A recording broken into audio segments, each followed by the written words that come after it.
I act as an energy manager, so I'm hoping to share some of the things that we're able to do at the university that's been very effective for us with you, and hopefully you can get some takeaway from this. Talking about the different kinds of air conditioning systems that we have and you have as well.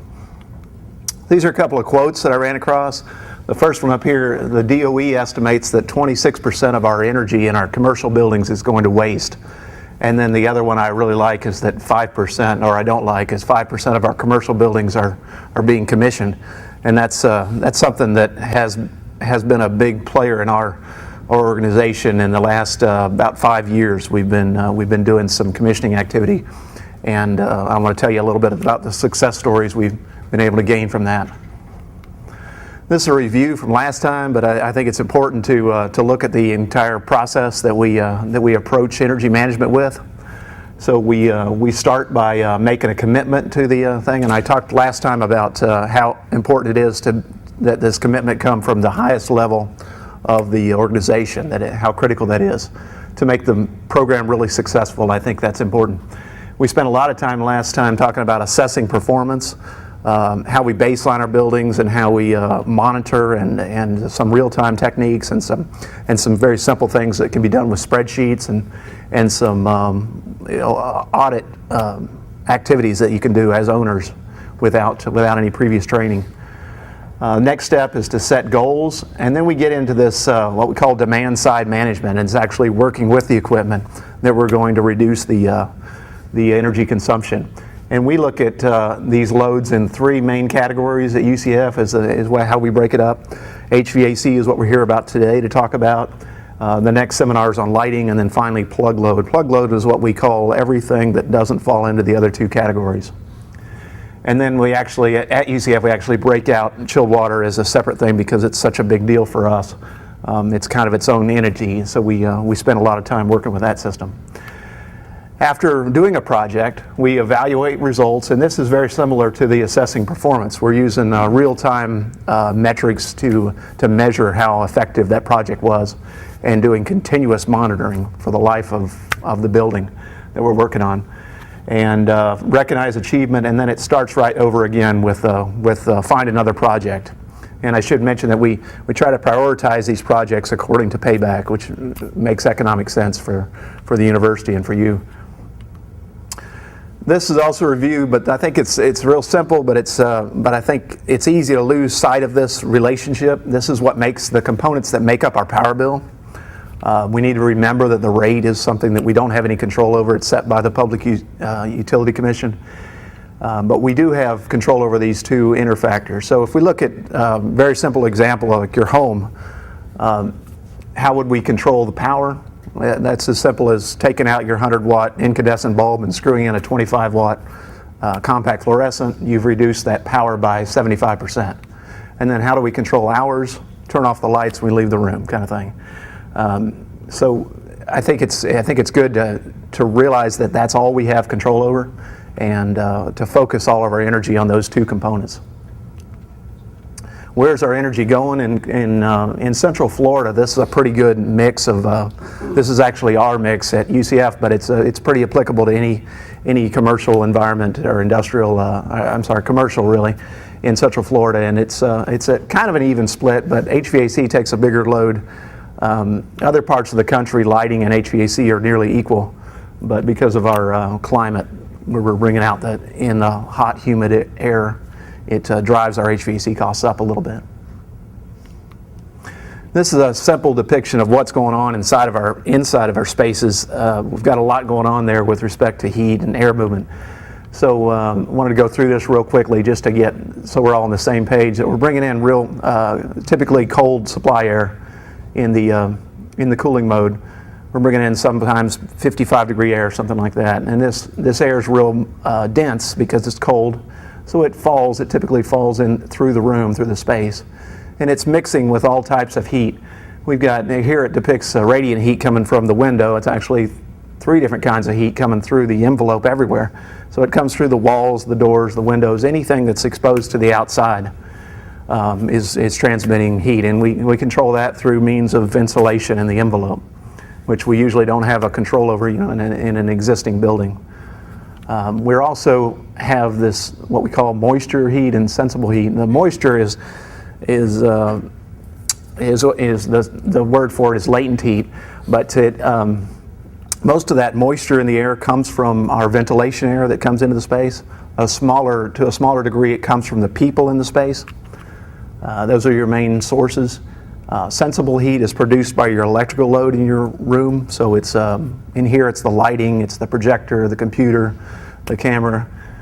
Those types of products are generating our sensible heat. Once all this mixes, that air begins to pick up the heat and it becomes less dense, it rises and gets drawn out through the return and goes back to, and most of it gets recycled and comes back to us again. It does get added a little bit of ventilation in the process though, and we're going to talk about that today, what that means for us. I thought it was important to start with a simple system. This is your typical home direct expansion system. And what's happening here is we're bringing in some outside air, maybe some ventilation air, but we're bringing mostly the air from the space back to the unit. So it's coming in this unit, and it's meeting this really cold coil. What's happening here is the compressor is compressing Freon and causing this surface to be in the low 50s. Let's say 50 degrees. So this air, I talked about it being a mixture of ventilation and return air. So what that makes up that mixture is a combination of water vapor and just raw, dry air. So when that water vapor hits this really cold coil, the idea is for it to be condensed on that coil and form water droplets, and the droplets get collected at the bottom and they line a pan and the pan gets drained. So the idea here is to not only cool down the air but to dehumidify, and it's really important for us in our environment, like I said. So typically on the other side of this coil, we've got maybe air in the low 50s, low to mid 50s, and then this fan boosts the pressure of the air to get it back to your registers and through the ductwork and such. Notice this fan control is the on-off. Has anyone ever adjusted their thermostat at home? Whenever you notice that it has an auto setting and it has an on setting for the fan. Has anyone ever thought about changing that from auto to on or vice versa, and the advantages and disadvantages there? Any ideas? Yeah, I've heard a lot of discussion about it, and I guess the advantage to running in the on is that you get the air movement, and they talk about being able to raise your set point a little bit, and maybe you'll still feel as comfortable due to the wind chill effect or something. But the downside to that is that we talked about this coil being really cold and condensing the water. When this compressor shuts off, this is still, which is going to cycle. It's going to cycle on and off based on your heat load in the room. So when it turns off, this surface is still all wet, and this fan continues to run. It will re-evaporate that water, introduce that back into your house. So I would say that's a really bad idea overall, and it's also something you want to avoid in a commercial environment.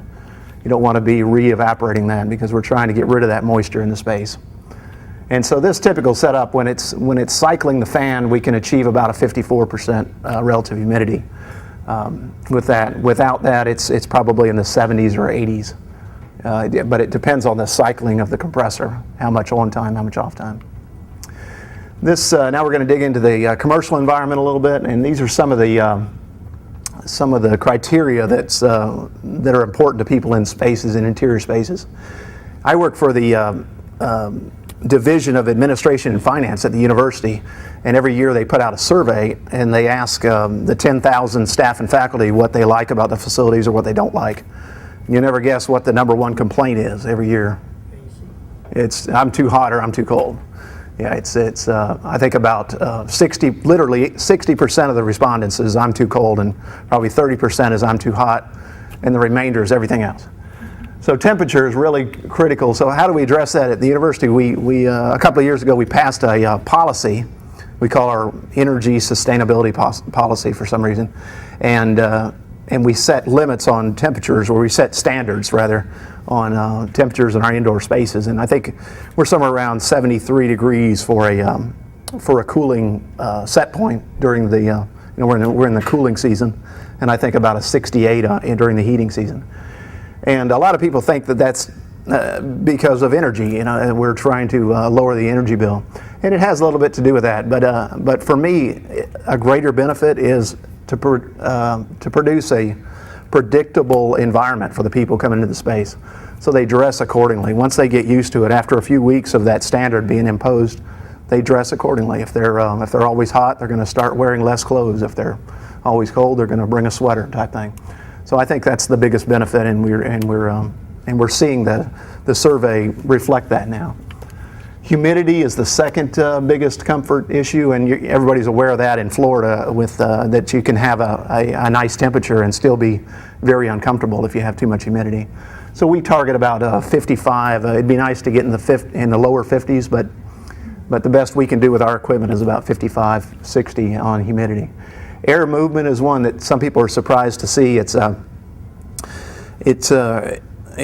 it is critical to comfort. You can get this space here perfectly conditioned with respect to temperature and humidity, and all of a sudden the airflow stops and everybody starts complaining.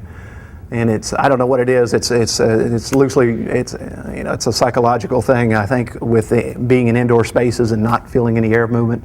But it's also the cooling effect that comes from the wind chill effect. And so in the heating season, that kind of works in your other direction. You normally want to, or engineers usually design to slow down the airflow in the heating mode, because you don't want to feel the cooling effect of that wind chill. Fresh air, that's the job of the ventilation that we're going to talk about. Clean air is the job of the filtration system. We're going to hit on that. Noise levels, lighting, and furniture make up the end of the list. It's interesting to note that out of these 9, that 7 of the top 7 are all related to heating, ventilation, and air conditioning systems, though. That shows how critical they are to our indoor environment. These depict the 2 main systems that you've got out there in your commercial buildings. On the left here, we've got the direct expansion. It's like the home unit. These come obviously a lot larger than the home unit, and they come with a lot of options to help you control them to a greater degree. On the right-hand side, we've got the chilled water system. These come in 2 varieties, either the air-cooled variety that this cooling tower is the water-cooled variety. So this is depicting the water-cooled. The air-cooled uses air instead of water to cool the chiller unit. And we're going to hit on both of those, hopefully get some techniques we can use in our locations. Start with direct expansion. Identified 4 main areas that I think we have opportunities to reduce energy consumption. Maintenance, obviously, I think everyone's aware that it's critical, but maybe I can give you some pointers there. Runtime, if that can be reduced, it certainly translates directly into energy reduction and savings. Ventilation, and finally equipment efficiency. So starting with the maintenance, and when you think of HVAC maintenance, you think of filters, and I want to include coil maintenance in that as well. I think it's interesting when we're trying to reduce energy. Energy is the product of time and power. So here we've got a relationship with power and what we're able to control. So this is an air handler unit this gentleman's working on. He's replacing the coils. I'm replacing the filters. He's got the dirty filters here, the gray ones, and he's installing brand new yellow filters there. So what happens with this? First of all, what is differential pressure? This delta P on the end. That is the amount of force that it takes for that fan to push the air through that air handler. So it encounters things that slow it down, such as the filters and the coils, and then the ductwork and the losses associated with those. And that's what we mean by differential pressure. So these components that he's installing has everything to do with that, and in turn has everything to do with the amount of energy that you're going to use.